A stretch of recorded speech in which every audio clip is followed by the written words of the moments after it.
las 9:08 de la mañana, retomamos ampliación de noticias y recibimos en la cabina de RPP a Pedro Yaranga, escritor, especialista en temas de terrorismo y narcotráfico, autor del libro Gritos desde el Silencio, el Partido Comunista y Sendero Luminoso en el Braen 1983-2020. Una de las voces que más conoce a Sendero Luminoso.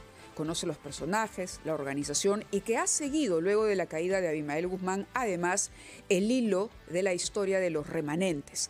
El día de ayer, el Ministerio del Interior anunciaba la caída de Iván Quispe Palomino y decía, o lo llamaba, denominaba, el segundo en la línea de mando de Sendero Luminoso.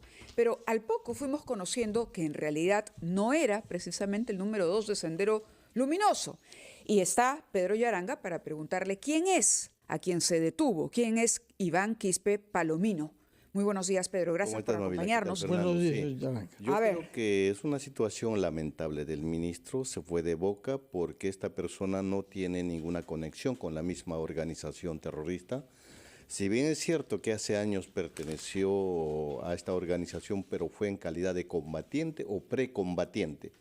Eso es haber participado en algunas columnas, como parte de estas columnas, obviamente en algunas acciones armadas, pero obedeciendo al mandato del jefe de la columna. Y nunca fue dirigente mayor. De acuerdo. Usted habla con el conocimiento que le da la investigación que ha hecho, como ha mencionado Mávila, que se ha plasmado recientemente en un libro más, Gritos desde el Silencio, que va a ser publicado, que va a ser presentado pronto. Hay un testimonio personal, pero una investigación científico-social rigurosa del periodo que va entre el 83 y el 2020. Usted ha nacido en la provincia de Ayacuchana de la Mar y ha perdido a miembros de su familia, entre otros su señora madre, que falleció cuando estaba instalada a la muerte de su padre junto al río N. ¿Por qué el ministro puede decir eso del señor Iván Quispe Palomino? Es cierto que es el hermano del jefe del militarizado Partido Comunista que actúa en el Braen, pero ¿qué se sabe con rigor sobre el señor Iván Quispe Palomino?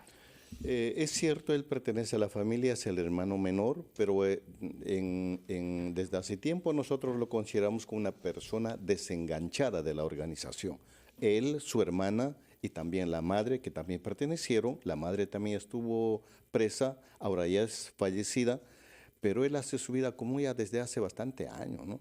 Entonces, en la misma situación también está el primogénito del mismo camarada José, que en parte él se desligó de la misma organización por algunas descoordinaciones, y que luego fue capturado por la policía, colaboró con la policía, con las Fuerzas Armadas, igualmente hace vida común, ¿no? Iván Quispe Palomino fue parte de Sendero Luminoso, eso es cierto, y purgó condena. Así es, así es. Ya cumplió la condena y en este momento, bueno, él fue detenido durante un control de identidad. Eso es lo que sabemos, porque en un principio se hablaba del operativo Génesis, no sé si es exactamente lo mismo. Sorprende que vivía en Lima, además. Me parece que la hacía vida común entre Ica y Lima. Ajá. ¿No? Mayormente son personas que se dedican a ocupaciones temporales, ¿no? No está en el Braen. No está en el Braen. Y obviamente, seguramente, pues tiene problemas en conseguir un trabajo fijo justamente por ese apellido Quispe Palomino, ¿no? Sí, aquí tenemos información de que en efecto se desligó hacia el 2013 de la agrupación terrorista y que se dedica hoy, o se dedicaría a la albañilería y en la zona de San Juan del Urigancho, más o menos. Efectivamente. Es decir, entre hoy y mañana esa persona debe estar libre, ¿no? Y él dijo que saldría hoy. La hermana de esa misma fratría, que son creo que 4 hombres y una mujer, es una Melania. Sí, Quispe Palomino también. Es colaboradora de la policía, se puede saber, es público, no quiero que revele cosas que sean no solamente privadas, pero aparentemente algunos miembros de esa familia, por cercanos que sean al jefe, han pasado a colaborar con la policía. En el caso de esta persona tengo conocimiento, se ha colaborado primigeniamente, en el caso de la hermana en parte también, pero igualmente ella está desligada de la organización, a tal punto que el máximo jefe de esta organización, Víctor Quispe Palomino, camarada José, los ha tratado de traidores. A sus propios hermanos. Así es. Y podemos creer que es verdad, eso no se trata de una frase dicha para distraer o confundir. No, eso está debidamente comprobado, es más, él lo ha dicho públicamente en un medio de comunicación nacional. ¿Y esto lo sabe Dircote? Pues obviamente, la Dircote siempre está de cerca. O sea, entonces, ¿se habría adelantado el ministro? No sé, no me imagino, pero lo mínimo que pudo haber hecho el ministro es cruzar información, por lo menos consultar a la DIRCOTE, porque presentar a una persona de las condiciones de este señor y decir que era el número 2, eso es simple. O sea, ningún organigrama desde el año 99 aparece este señor, ni siquiera como suplente. Ahora, el ministro, desde el Ministerio del Interior, aseguran que tiene 3 requisitorias por presunto terrorismo agravado, todavía vigente. Me parece que es en el DNI falso que portaba, no es el DNI de él. Ya, eso habrá que verificarlo. Ahora, vayamos a la pregunta de fondo. Si el ministro del sector puede cometer un error de esa naturaleza, que usted ha llamado una patinada, aunque ha replicado, ya ha dicho que le tiene sin cuidado lo que usted opine y diga. Pero si hay errores de ese tipo que se cometen, queremos saber por qué no logramos derrotar a la gente que está en el Brain, porque el problema del señor capturado ayer es que nos distrae respecto de lo real, y lo real es que hay 200 o 300 personas armadas que están sembrando el terror y manteniendo una amenaza sobre una extensa zona de nuestra selva central. ¿Por qué no se logra derrotar a esos seguidores de Quispe Palomino auténtico? Porque entre gobierno solamente tenemos ensayos, no hay una decisión real.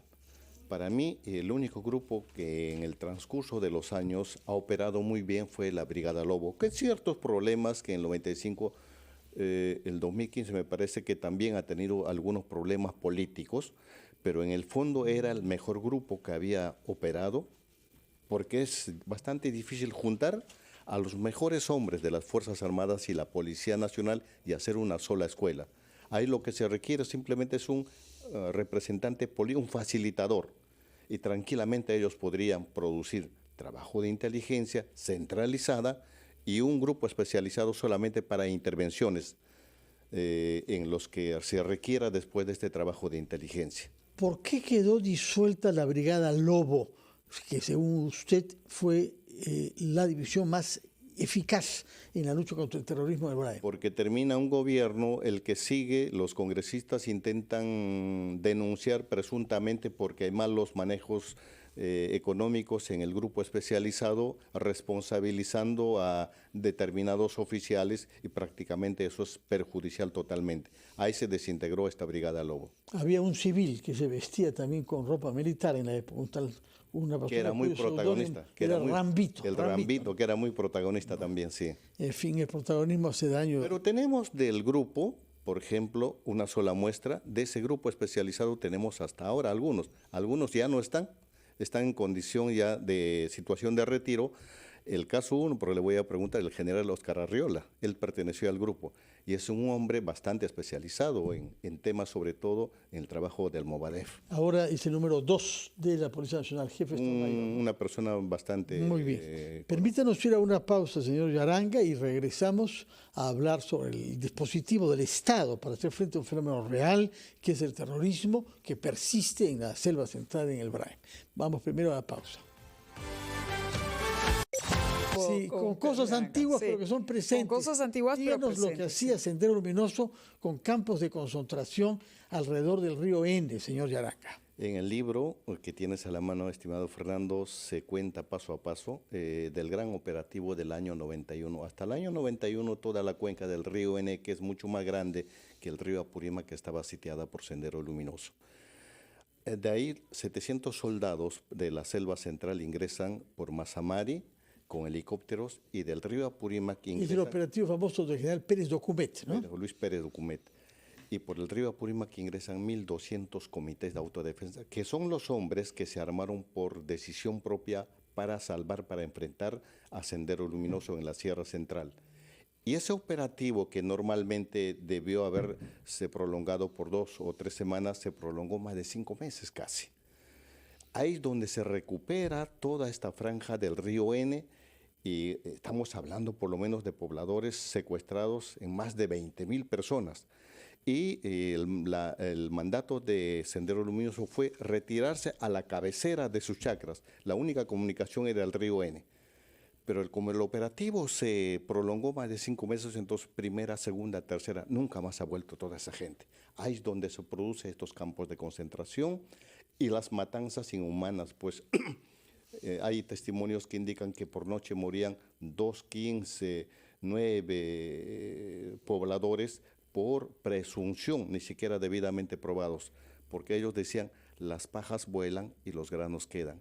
Las pajas eran aquellas personas que supuestamente tenían malos pensamientos y los granos eran aquellos que perfectamente creían en el partido. Y de esas muertes hay miles y miles de muertos. Que de esos muertos, Sendero en esa época, antes de la captura de Abimel Guzmán, extraía grasa humana para aceitar sus armas. En esos años, ¿Eso es confirmado? 91, 92, 93, Sendero estaba totalmente desligado de los madereros ilegales y del narcotráfico. Por lo tanto, no tenían ningún apoyo. Lo poco que tenían, por ejemplo, en sal y azúcar solamente era para los mandos. Y el resto, o sea, los miles de personas que estaban ahí, comían o no comían simplemente. Hasta comían plátanos verdes, lo que encontraban en el camino. Y en ese trajín es que las armas empiezan a oxidarse, entonces empiezan a destilar caña de azúcar, que les servían algo, pero igual no era tan eficaz.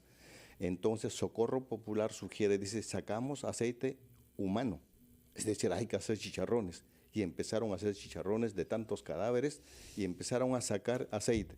Ese aceite humano es lo que les salvó en parte. Funcionó perfectamente y cada combatiente tenía pues su pomito de aceite humano y con eso salía de la selva hacia la sierra también a hacer diferentes atentados terroristas. Señora Yaranga, muchas gracias por estar acá, por darnos su testimonio, fruto de su investigación y su propia experiencia. Usted sufrió en su carne con la pérdida de su señora madre, cuyo cuerpo nunca se halló, yo creo, ¿no? No, hasta ahora nunca hemos hallado. Usted es una víctima directa de Sendero Luminoso y por lo que vemos ha dedicado su vida a la investigación de este fenómeno en su zona natal, que es Ayacucho, y ha recorrido a pie, más que nadie, me parece, todo lo que hoy es el BRAEM. De manera que felicitaciones por el esfuerzo, felicitaciones por el libro y felicitaciones también por venirnos a decir la verdad sobre lo que es el caso Iván Quispe Palomino. Necesitamos autoridades rigurosas y serias que digan la verdad y que no traten de hacer anuncios sensacionalistas para obtener un beneficio político, desacreditando a las instituciones que ellos representan. Muchas gracias, señor Yaranga, por su presencia acá y muy buenos días. Cuya voz además no ha sido solitaria en ese último tema, Fernando. En la aclaración no, porque el general Baella, ex jefe de la DIRCOTE, también dijo lo mismo. Iván no existe dentro de la estructura terrorista en el BRAEM. Y no hay ningún jefe policial ha dicho lo que dijo el ministro, que era el número 2. La presentación del libro, la presentación pública, probablemente será fines de noviembre. ¿Dónde? Y obviamente vamos a ponernos de acuerdo. Porque creo que lo han invitado al Congreso, o a algunos congresistas. Puede ser posteriormente. Bueno, nos avisa, señor Yaranga, queremos asistir a la presentación de ese libro que naturalmente daremos cuenta acá cuando tenga lugar. Felicitaciones por el libro, muchas gracias por su presencia y muy buenos días para usted. Son las 9:31, Mávila. Pausa y regresamos.